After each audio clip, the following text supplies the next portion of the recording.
Good evening. It's Mike at Avocado Property. I'm joined by Ian on this side of me. We always get that wrong. Everything's mirror imaged on this program. Good to see everybody on a dark Tuesday. Is it Tuesday? Wednesday night, Ian. Tuesday. How you doing? How you doing from the study? It's Tuesday, surely. I know it's Tuesday because Chelsea are playing Leicester later on. How was homeschooling? Rael was homeschooling today. I've had a busy day in the office, so no homeschooling for me. Although I did just whip up dinner. Quite a spread I've put on for a 4-year-old. So yeah, let's get into property and take my mind off it. We 19 days into the new year, as we put on our post. Obviously, 2021 is already going crazy for a myriad of reasons, but we wanted to focus on what's going on right here, right now in the property market. So the comments box is open one way or another. Please feel free to say hi. Please feel free to ask us a question if there's something you specifically want to know. We've got 3 or 4 topics which we're going to fire through, and I am going to be asking Ian the questions to see what he knows about property market in 2021. First and foremost, Ian, a lot of chat coming out of our mortgage brokers about the banks, how they're reacting to the current market, and will that affect property prices? Well, the banks, as we've always said, they dictate a lot. And I'll just quickly say hi to Joanna, Chris and Lee that have said hello. They dictate a lot. And I think what we found in the last lockdown was income multiples reduced. And I'll explain that in a second. We saw 10% deposit options pull out. So the 90% loan to values kind of got retracted. And we saw interest rates creep up. And typically what that means as a bank trend is they're a little bit concerned by the market. So they put their rates up to use them. They stretch the ability for who can use them to try and make sure that everyone is affordably safe. And then they pull the risky elements of mortgage lending, like the 10%, in case there's a crash in the market. Everything's been positive, but the most recent stuff is this week. And this is massive for the property market as we move forward. But income multiples for lenders are starting to move up to 5 times earnings. And that is a huge statement. It's been great to see interest rates gradually dropping a little bit, which is positive news, but not significant, but enough to make a bit of a difference for people. But if income multiples change, and I think we were looking 9 months ago at around sort of 4.3 times earnings as a sort of average. Now there's some 5 times earnings.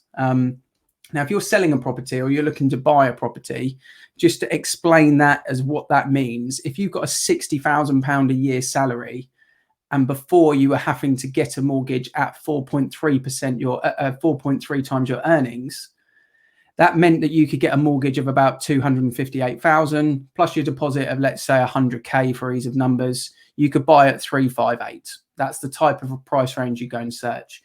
If banks are going to come up to 5 times earnings, then the quick maths on that means that you can now buy at 400k. So that particular client has got a nice swing of just over 40k in the bank that they didn't have before when they're going out searching. And we always talk about you don't buy with the price, you buy with your affordability. So this gives people the ability affordably to go and purchase at a higher value, which is good news for vendors. It's not going to happen instantly. That's going to take months to see the impact of it.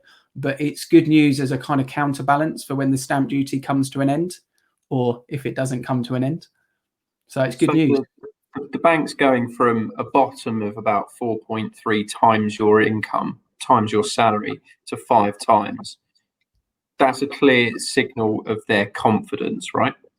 Absolutely, yeah. We've seen in the last 6 weeks, all of the banks, all the major banks have come back with these 90% loan to values.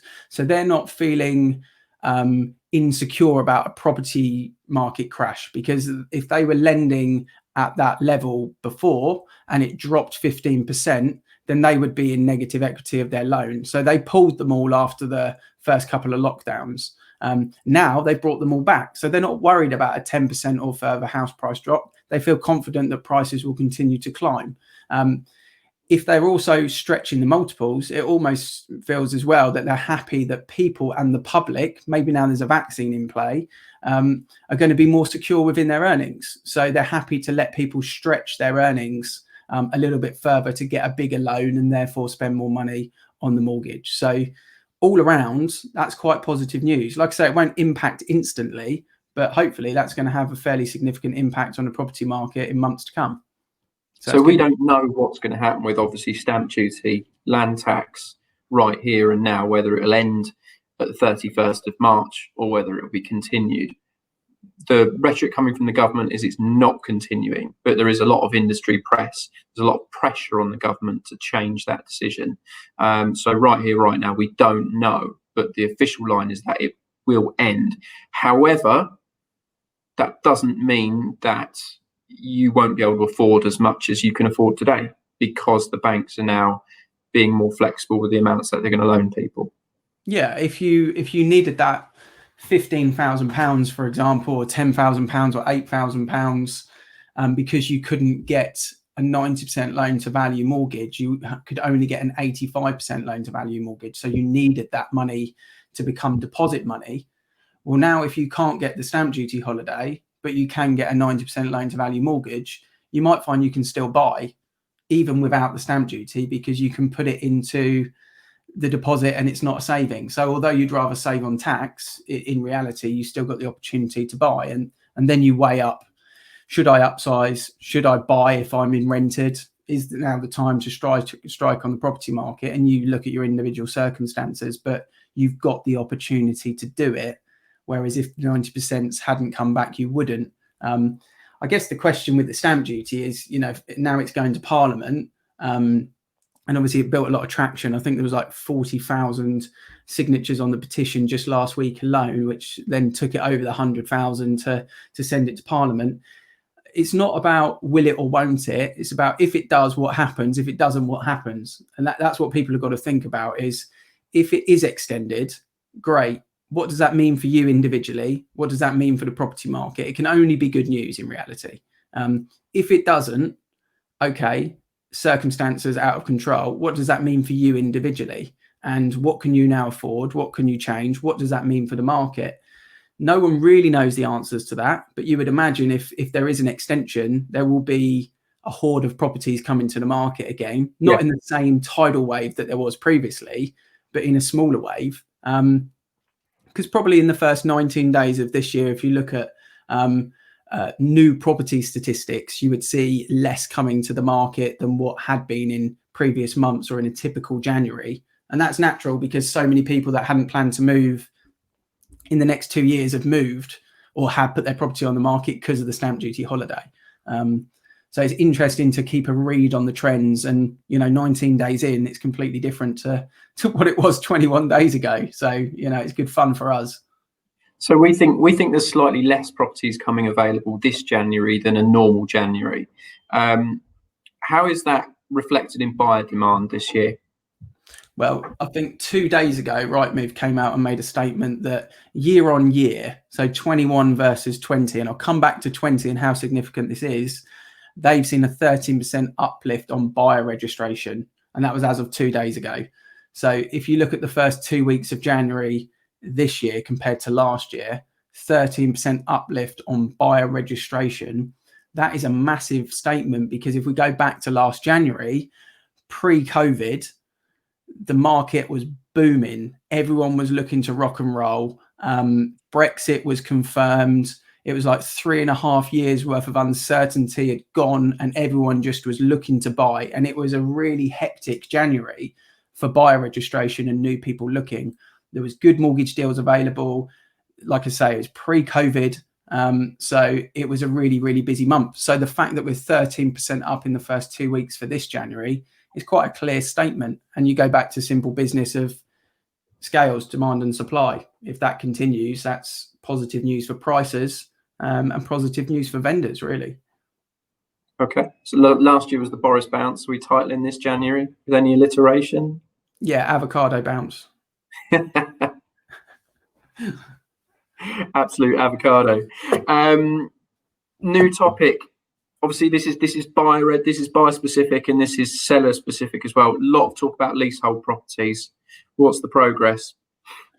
Well, I think you're probably the better person to answer on that. It's good news for the leasehold owners out there. And if anyone saw Mike's video with Coldeep Local Solicitor, where obviously the government came out with that statement, then it's a great video to go back. I think it was last week. So flick back through our videos and check it out. But it was positive. And, you know, the chat that you had with Coldeep, what was kind of the summary that you took from that in terms of positive?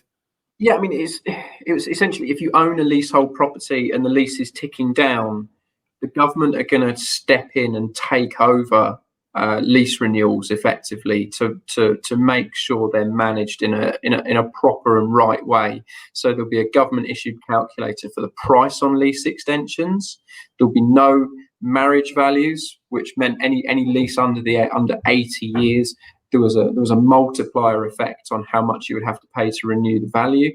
That's gone, or going, I should say. Coldeep's prediction was this will be in place by probably September at the latest, which is really positive rather than a really long time frame.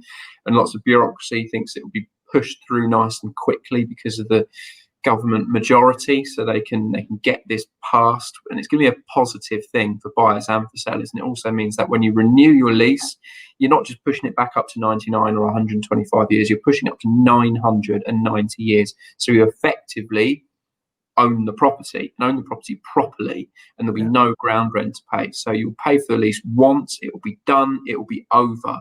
And it means, for our point of view, selling a property, it becomes much more simple. And for a buyer's point of view, much more secure, less risks of buying a property which potentially devalues itself every year, which is the opposite to what freehold properties traditionally do. So massively positive news, and Coldeep absolutely backing it. It's just a case of getting that regulation through. Be interesting to see. And kind of on the topic of leaseholds, one thing that me and you have spoke quite a lot, probably more individually than maybe on camera, is when apartments are selling, their strictest competition in reality is a new build with Help to Buy. And it'll be interesting to see on the new build topic. I saw a statement, I think from one of the mortgage websites, that actually a spokesman said they think there might be 44,000 less houses built this year in new builds because of the rush to get to the end of that stamp duty, where all the builders are focusing on that and not new projects.